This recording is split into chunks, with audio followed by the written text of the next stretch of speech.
Voyons maintenant ce qu'on appelle le divorce litigieux.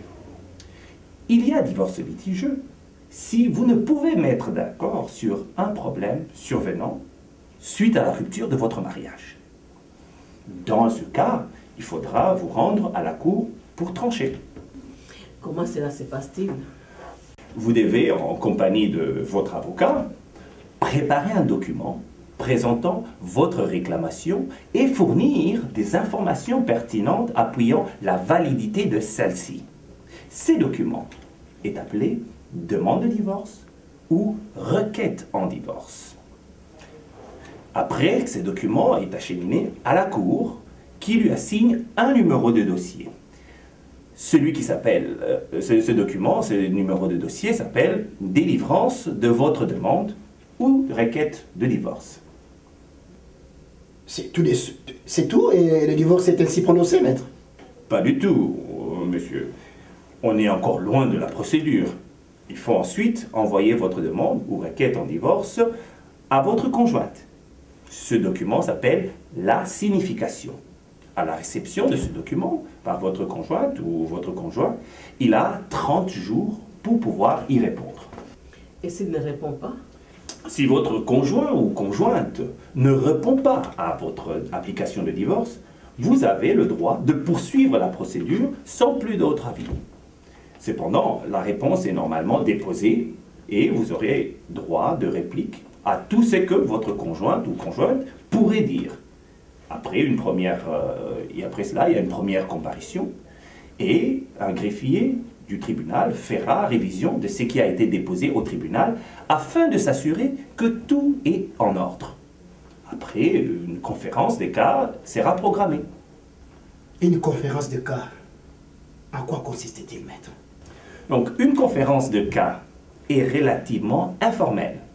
Vous devez préparer un mémoire suffisant qui résume les questions en litige et la sorte de résolution que vous cherchez. Le juge tentera de soumettre à la médiation les questions soulevées lors de cette révision et votre cas ou éventuellement les restreindre.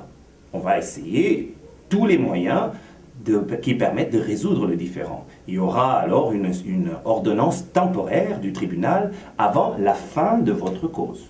Par exemple, madame ne peut pas attendre 1 an pour avoir le droit à la pension alimentaire pour les enfants. Doit-on aller à la cour pour cette requête, maître?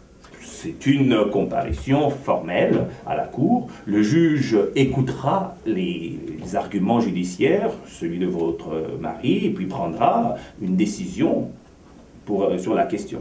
L'objectif ici est de rendre le sujet du différend plus rigoureux entre les parties.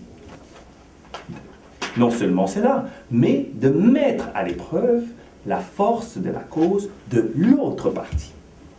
Oh mon Dieu, je me demande si cela vaut la peine de passer par ces procédures. Je sais que ce n'est pas facile, mais vous y arriverez si vous décidez d'entamer la procédure. Mais il y a le règlement à l'amiable, dit aussi conférence préalable à l'instruction.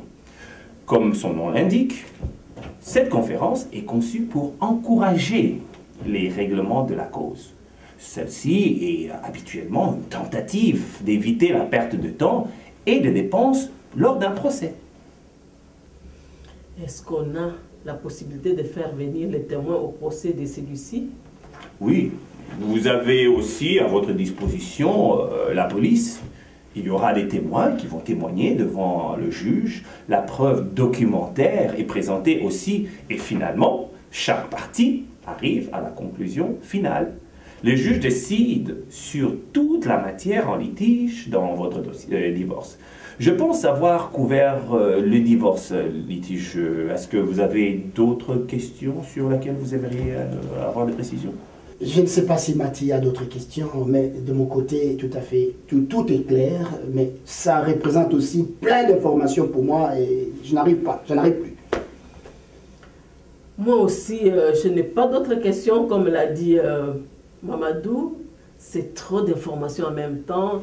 Avez-vous un document écrit que nous pourrions emporter avec nous Nous pourrions ainsi mieux nous rafraîchir la mémoire en ces cas de besoin au lieu de vous appeler au téléphone tout le temps, maître.